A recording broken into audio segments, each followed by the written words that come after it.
केवट का रूप धारण करते हैं और वहीं आ जाते हैं उसी तट पर जहां पर सुदामा जी खड़े हैं।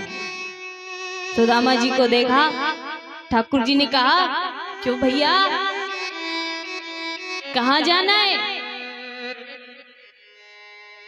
सुदामा जी ने कहा, भैया हमें द्वारकापुरी जाना है। ठाकुर जी कहने लगे, द्वारकापुरी के लिए तो ये नदी पार करनी पड़ेगी आपको, आइए मैं करा देता हूं। सुदामा जी ने कहा, भैया मेरे पास आपको देने के लिए कुछ नहीं है, आप मुझे नदी पार तो करा दो, लेकिन उसके बदले में मेरे पास आपको देने के लिए कुछ नहीं है। ठाकुर जी कहने लगे, अरे कुछ तो होगा। सुदामा जी कहते, भैया कुछ ना है मेरे पास। ठाकुर जी ने कहा, कोई बात नहीं, आप बैठ जाओ, कुछ ना कुछ तो जरूर होगा, मैं आपको उस पार कर देता हूं। सुदामा जी कहने लगे, भैया कुछ नहीं है, बात में यूं नहीं कहना कि मुझे उतराई दो। ठाकुर जी कहने लगे, आप बैठो तो सही। सुदामा जी नाव में विराजमान होते हैं और ठाकुर जी नाव चला रहे हैं, सुदामा जी बैठे हैं। रास्ते में बातें होती जा रही, भैया कहाँ से आए हो और द्वारका में कौन है? सुदामा जी बड़े मुस्कुरा रहे हैं, प्रसन्न हैं। अरे भैया, जो द्वारका के राजा हैं वो हमारे परम मित्र हैं। सभी बताते हैं, हम बचपन में गुरुकुल में साथ पढ़ते थे और अब देखो वो राजा बन गए और मैं एक ब्राह्मण हूं। उनकी कृपा से बहुत प्रसन्न हूं उनकी भक्ति में, और आज उनसे मिलने का सौभाग्य प्राप्त हो रहा है, तो बस उनके दर्शनों के लिए जा रहा हूं। यहाँ दूसरे तट पर आते हैं, सुदामा जी उतरने लगते हैं तो भगवान कहते हैं, भैया उतर तो रहे हो, उतराई तो दे दो। सुदामा जी ने हाथ जोड़कर कहा, भैया हमने पहले ही कहा था कि मेरे पास कुछ नहीं है। ठाकुर जी कहने लगे, नहीं नहीं भैया कुछ तो होगा। ठाकुर जी ने अपना पीतांबर फैला दिया, जो कुछ भी हो इसमें डाल दो।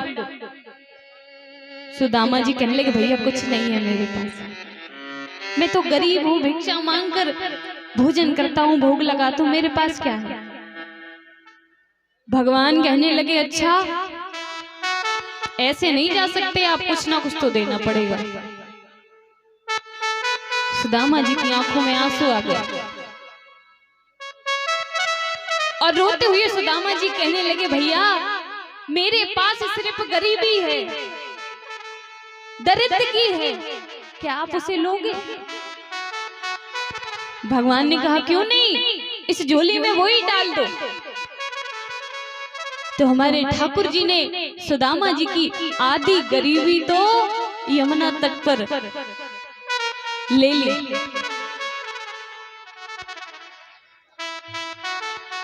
अब यहाँ पर सुदामा जी चलते जाते हैं और ठाकुर जी अपने द्वारकापुरी पहुंच जाते हैं।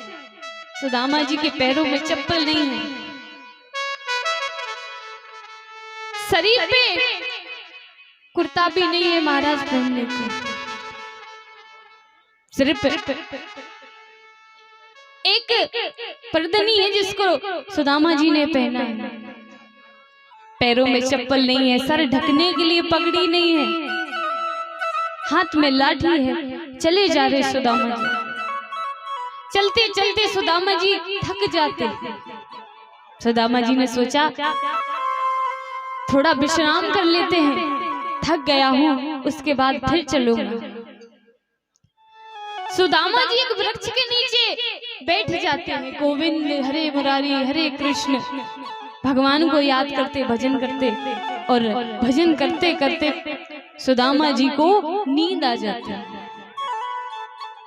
जैसी सुदामा की आंखें बंद हुई तो प्रभु ने अपनी माया से सुदामा जी को सीधा द्वारकापुरी में बुला लिया। प्रभु की इच्छा से सुदामा जी एक बहुत सुंदर वन में बैठे। सुदामा जी के नेत्र खुले, चारों तरफ देखा, भैया मैं कहाँ गया? मैं तो एक जंगल में सोया था और यहाँ तो बड़े सुंदर सुंदर पुष्प हैं। सुदामा जी उठ खड़े होते हैं, चारों तरफ देखते हैं तो देखते हैं कि बहुत सुंदर सुंदर मनुष्य, बड़ी सुंदर द्वारकापुरी।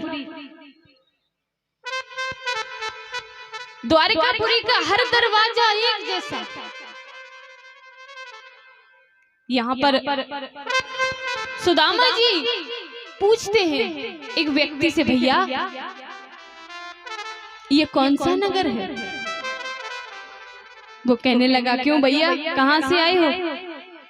लग तो रहे हो कि कहीं बाहर से आए हो। हाँ भैया, मैं बाहर से ही आया हूँ। ये कौन सा नगर है? कहने लगे, भैया ये द्वारकापुरी है।